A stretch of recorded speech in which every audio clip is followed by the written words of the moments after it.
오늘 시편 61편의 말씀을 또 함께 나누도록 하겠습니다. 61편은 다윗의 시이죠.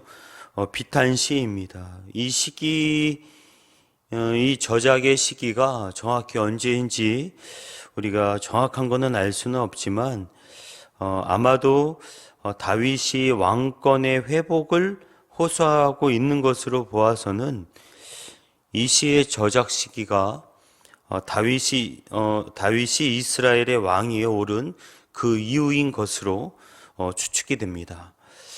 말씀 몇 구절을 함께 보겠는데요. 1절 말씀을 보겠습니다. 하나님이여 나의 부르짖음을 들으시며 내 기도에 유의하소서. 다윗은 지금 하나님께 부르짖으며 자신을 도와달라 간구하고 있습니다. 시편을 보면 다윗은 하나님께 참으로 많이 부르짖었음을 우리가 알 수 있습니다. 이것은 다윗의 인생이 결코 쉽지 않은, 순탄하지 않은 인생이었음을 우리가 느낄 수 있는 부분입니다. 다윗은 용사이었고 왕이었지만 그의 인생은 참으로 고난의 연속이었습니다. 특히 그는 수많은 대적들로 인해서 수많은 인생의 위기를 경험하였습니다.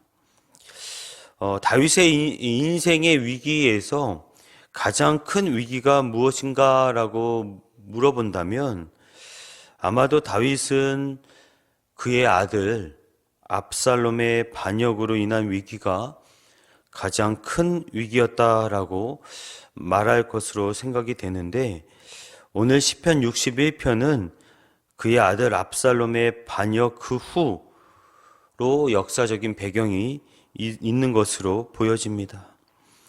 압살롬의 반역으로 다윗의 많은 신하들이 압살롬에게 가버렸고 많은 백성들이 이때 다윗에게 등을 돌리게 되었습니다. 다윗은 어쩔 수 없이 예루살렘을 버리고 요단 동편 마하나임으로 피할 수밖에 없었습니다. 마하나임은 이스라엘의 가장 동편의 가장 끝이었고 그 뒤로는 광활한 사막이 펼쳐진 곳이었습니다. 그의 아들 압살롬이 총 공세를 펼치기만 하면 다윗은 꼼짝없이 죽을 수밖에 없는 그런 상황에 놓인 것입니다. 벼랑 끝에 서 있는 다윗, 모든 것이 절망과 좌절로밖에 보일 수 없는 그 상황에서 다윗은 어떻게 지금 무엇을 하고 있습니까? 2절에 보면 그는 이렇게 고백을 합니다. 내 마음이 눌릴 때에 땅 끝에서부터 주께 부르짖으오리니. 다윗은 벼랑 끝에서 그가 했던 행동은 하나님께 부르짖고 간구했던 그런 행동이었습니다. 여러분이 벼랑 끝에 서 있는 상황을 경험해 본 적이 있습니까? 절체절명의 순간에 서 있어 본 적 아마 한두 번쯤은 다 갖고 계실 것입니다. 그러할 경우 우리는 그 두려움으로 인해서 판단력도 흐려지게 됩니다. 그 상황에서 내가 어떻게 행동을 해야 될지 두렵고 떨린 나머지 잊어버리게 된다는 것입니다. 그런데 그런 상황 가운데서 다윗은 무엇을 했습니까? 사람을 의지한 것도 아니고 자신의 힘을 의지한 것도 아니고 군사를 의지했던 것도 아니고 그런 벼랑 끝에 서 있던 다윗은 오직 하나님께 부르짖고 간구했던 것입니다. 다윗은 절망적인 상황 가운데서도 자신이 어떻게 행동을 해야 될지를 분명히 깨달았습니다. 그 상황을 어떻게 이겨나가야 되는지, 그 상황에서 어떻게 빠져나올 수 있는지를 분명히 알았던 것입니다. 바로 하나님께 간절히 부르짖는 것이었습니다. 하나님께 자신을 구원해 주시기를, 자신의 피난처와 견고한 망대 되어 주시기를 간절히 부르짖었던 것입니다. 다윗은 하나님이 자신의 보호자가 되신다라는 사실에 대한 확신이 있었습니다. 그렇기에 그는 비록 자신이 인생의 벼랑 끝에 서 있었지만 절망하지 않고 하나님께 부르짖을 수 있었던 것입니다. 그러한 믿음과 그러한 부르짐, 그러한 깨달음을 통해 결국 다윗은 하나님의 도움을 받아 반역자들을 제압하고 다시 왕권을 회복할 수 있게 됩니다. 사랑하는 여러분, 우리가 부르짖을 분은 오직 하나님 한 분밖에는 없습니다. 우리를 구원해 주실 분 오직 하나님 한 분밖에는 없다라는 것입니다. 우리가 하나님께 간절히 부르짖고 그 하나님께서 나를 반드시 구원해 주신다라는 믿음이 있다면 우리는 우리의 모든 상황에서 하나님의 놀라운 은혜를 경험하게 될 것입니다. 이 말씀을 우리가 기억하면서 오늘 하루도 또한 앞으로의 모든 삶도 오직 하나님 한 분만을 바라보며 하나님 한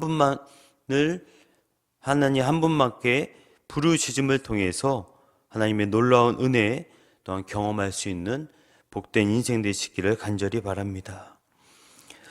4절 말씀을 또 보겠습니다. 내가 영원히 주의 장막에 머물러 내가 주의 날개 아래로 피하리이다. 주의 장막, 주의 날개라는 말은 바로 우리가 머물러야 될 곳, 우리가 피해야 될 곳은 바로 하나님의 품이라는 것입니다. 세상의 문명이 발달하고 기술이 발달하였지만 사실 이 세상에 완벽히 안전한 곳은 아무 데도 없습니다. 내가 거한 집, 내가 거한 곳, 눈에 보이는 높고 또 낮은 여러 건물들, 겉으로 보기에는 다 안전해 보이고 다 편안한 것 같지만 그런 곳들조차 사실 안전한 곳이 못 된다라는 것입니다. 지난 여름 우리나라의 장마가 꽤 길었습니다. 한 달 이상 비가 계속되었고 몇 개의 태풍이 계속 우리나라를 덮쳤습니다. 그래서 우리나라 곳곳에 여러 피해들이 많이 발생을 했습니다. 그런데 그때 우리나라를 지켜주는 또 나와 우리 가족을 지켜주는 완벽한 것들이 무엇이 있었습니까? 태풍이 몰려온다고 했을 때 그것을 완벽히 막을 수 있는 장치는 이 세상 아무것도 없었다라는 것입니다. 사실 이 땅이 겉으로 안전한 것 같지만 사실 완벽히 안전한 곳은 아무것도 없습니다. 지금 코로나 사태를 봐도 우리가 알 수 있지 않습니까? 사랑하는 여러분, 그렇게 우리에게 안전한 곳은 하나님 품밖에 없음을 우리가 잊지 말아야 됩니다. 예상치 못한 모든 상황에서까지 우리를 지켜주실 분은 바로 하나님 한 분밖에는 없다라는 것입니다. 하나님 말씀 한 번이면 태풍이고 지진이고 다 없어지는데 우리는 지금 무엇을 의지하고 무엇을 피난처로 생각하며 살아가고 있습니까? 여러분 마음 가운데 또 우리의 마음 가운데 하나님 아닌 다른 피난처를 생각하며 오늘을 살아가려고 노력하지는 않습니까? 이 세상에서 안전한 곳은 바로 하나님 품밖에 없음을 우리가 잊지 말아야 합니다. 그리고 그 하나님 품 안에서 살아가기를 노력하는 우리가 되어야 할 것입니다. 그 하나님께 나의 인생의 모든 것을 맡길 때 우리는 가장 안전한 삶을 살아갈 수 있습니다. 오늘 하루도 그 하나님께 우리의 모든 것들을 맡기며 그 하나님 품 안에서 살아가기를 노력하여서 또 하나님의 귀한 은혜와 평안을 누리는 그런 복된 인생 되시기를 주님의 이름으로 간절히 소망합니다. 기도하겠습니다. 전능하신 아버지 하나님, 오늘 우리에게 주신 말씀을 붙잡고 오늘 하루를 이 한 주를 살아갈 수 있도록 도와주시옵소서. 내 앞에 어떠한 상황이 닥쳐온다 할지라도 그 그것으로 인해서 하나님을 저버리고 외면하는 일이 없도록 우리의 믿음을 붙잡아 주시옵소서. 나를 구원해 주실 분은 오직 하나님 한 분밖에 없으며 나의 피난처는 오직 하나님의 두 팔 안에 있음을 기억하며 오직 주님만을 바라봄으로 살아갈 수 있도록 인도하여 주시옵소서.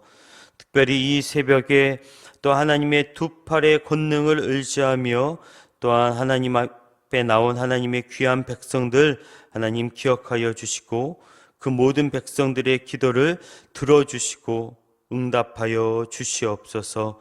간절히 기도할 때 하나님 우리의 마음 가운데 주의 평안을 더하여 주시고 또한 간절히 기도할 때 우리의 모든 문제가 해결되어서 하나님의 기쁨 가운데 살아갈 수 있는 복된 삶이 될 수 있도록 하나님 복내려 주시옵소서. 거룩하신 예수 그리스도의 이름으로 간절히 기도드립니다. 아멘.